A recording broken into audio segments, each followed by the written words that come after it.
Well, hello, hello. I'm here again, and you already know who it is, so I'm not going to go into an intro. But today we're going to talk about how to buy Bitcoin. Because last time I talked about how to store Bitcoin. Like, what was that? How to buy uh, Bitcoin. So we're just going to cover Bitcoin today, but essentially, if you buy Bitcoin, you can buy any other asset with it, so any other digital currency. Though today you would ideally switch into a stable coin. And what are stable coins? Well, that's another video completely, and I'm not going to get into it today. But let's talk about the four ways. And it's really it. This is it. So the first way is an ATM. And let's say you're in Montreal, they have ATMs all over the place, right? And it's not very hard to find. You just find it, go insert your cash, and it's the entire process. That's it. It's really that straightforward. It's not phenomenally complicated or anything. The only downside with the ATMs is they have this huge service fee, and they're definitely not going to be transparent about it here. But it's like if Bitcoin is like, let's just use a simple example, if it's $50,000, they're going to be charging like $57,000. It's going to be an absurd markup, and that's kind of annoying about it. It's the only thing I don't like about it. Um, which yeah, and that's really the only thing because you can go completely anonymous by doing this. Though there are transaction limits, like you can't buy an entire Bitcoin. I think it's like the Bitcoin's like 45K or something. Yeah, 42K. You're not going to be able to buy an entire Bitcoin from a machine. They're just not going to allow it, which sucks, right? Which totally sucks. And there's a transaction record there that says that you have now purchased Bitcoin at this ATM.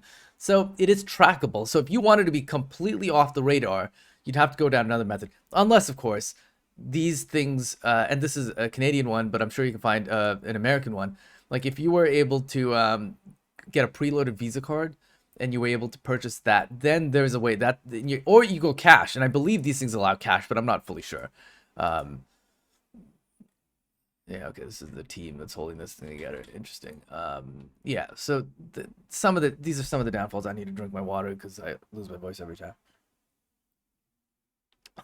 But yeah, so you can buy with Visa debit, so that's great. So you can probably purchase. Oh, it's coming soon, so you can't do that yet. But so if you wanted absolute maximum purchase no limit, interesting. Okay, so maybe this might be a way. So there might be ways to do this.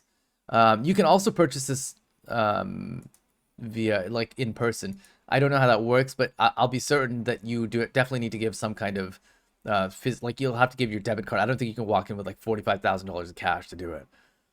Oh, so minimum to buy is $5,000 and Calgary it's $1,000. Interesting. So I haven't tried this, but I wonder if you book a consultation, you can get around that and go completely anonymous. I'm sure they have some availability for this kind of stuff. So this is the first method. Really straightforward. Go get your ATM. It's all over the place. You can find it all over North America at least.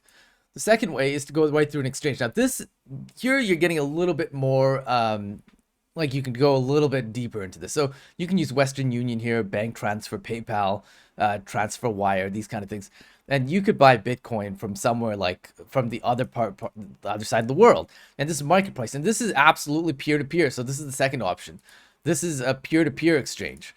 And with peer to peer exchanges, it's exactly how I said it is. You could buy it and you can go fully. You go to Western Union to do this. Though I believe you need to give ID, and you can also see that most options require like it's above market price. You're paying a premium for this, right? Especially if they're U.S. side. And this person's made like 15,000 trades, so like quite reputable. You're probably not going to get cheated here. But they all, I mean, look at this guy. Yeah, okay, so this guy does like large amounts. He can do very large amounts if he needed to. So it's very, very interesting. This is an option. And the most common and the easiest method, in my humble opinion, is something like an exchange like a Coinbase. A Coinbase, and it depends on which country you can find a bunch of exchanges. They're all over the place. But Coinbase is probably, if you're brand new to Bitcoin, this is the one that I would tell you to go do because like it's just so easy to use. It's so intuitive, right? It's like just download the app, do your verification, and then hook up your bank account. And it's going to take a few days if you can hook up your bank account, but there you go, you got it. Binance I like better because the fees are a lot lower, like significantly lower, but the UI is not as nice, and so you're going to struggle a little bit with that if you're brand new to this. But I would definitely recommend Coinbase because then you can just auto buy this thing. And like as much as you think you're gonna like evade the government and tax and all that stuff, like in reality, you're in a dream. You're not. That's not really gonna happen, because what you're gonna do is, if your investment turns from 10,000 to 100,000, which is actually pretty reasonable, you're gonna want to spend that. And you trust me, if you have a life here and you're like a professional, you're not gonna like uproot yourself to go live in the friggin' Maldives, or like, Saint Tropez or something, to avoid, for tax evasion, blah blah blah. You're not gonna do that. So just go down the regular route and buy your Bitcoin. I mean, it's not like you're an advanced user either. If you had like several $1 million of Bitcoin, okay, I can maybe see that. But look, I'm not interested in evading taxes. Like, I have zero interest in evading taxes. So I'm going to pay all my taxes and continue to live this comfortable life in North America. So I would definitely recommend using one of these. I didn't cover this, but Binance has this Binance insurance fund, which is super cool. And I believe Coinbase has something similar, but I don't know. But we've seen some exchanges get hacked recently, and this is going to give us a paywall, so we can't read this. But I've seen that that some of these companies offer. We've seen some like exchanges get hacked, and the exchange recoups the thing. Like if like $100 million of Ethereum was stolen, they give you $100 million of Ethereum to make sure you're whole again, because now it's maturing. It's not like back in the day of Mount Gox and things, where if the money's gone, the money's gone. It's not like that anymore. So I would totally trust exchanges. Like, I have a sizable sum on an exchange right now. I'm not super concerned. I'm a little concerned, but I'm not super concerned. Like, Binance has $1 billion set aside as an insurance fund if something goes sideways, and you bet that they're also working on their security side to make sure that nothing goes sideways.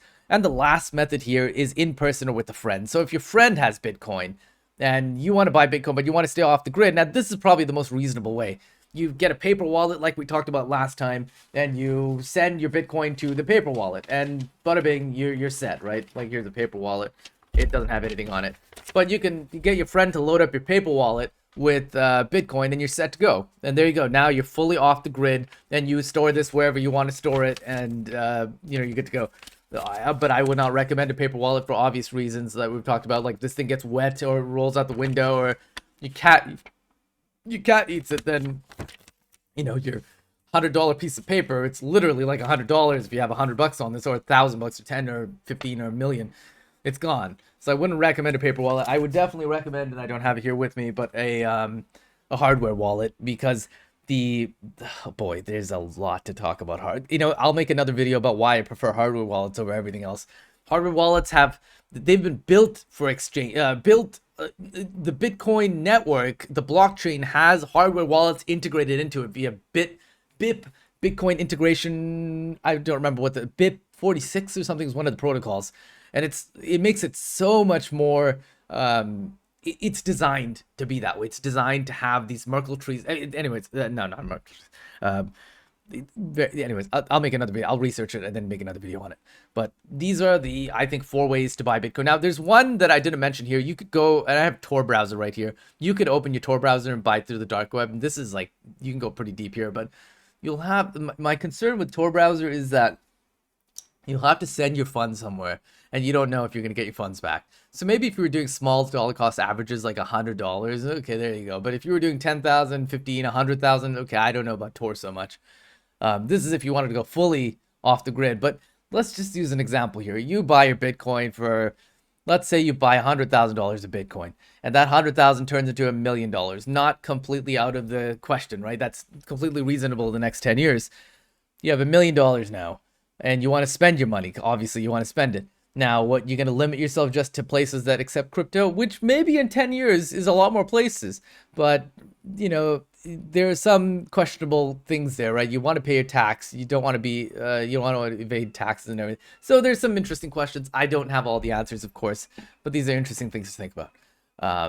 I would definitely recommend, if I was to say anything, the exchange. It's the easiest. Go Binance. If you're a little tech savvy, if you're not, definitely go Coinbase. It's super easy. That is the video. Let me know what you think. Comments, subscribe, like, and if you know me, send me a personal message. See you soon.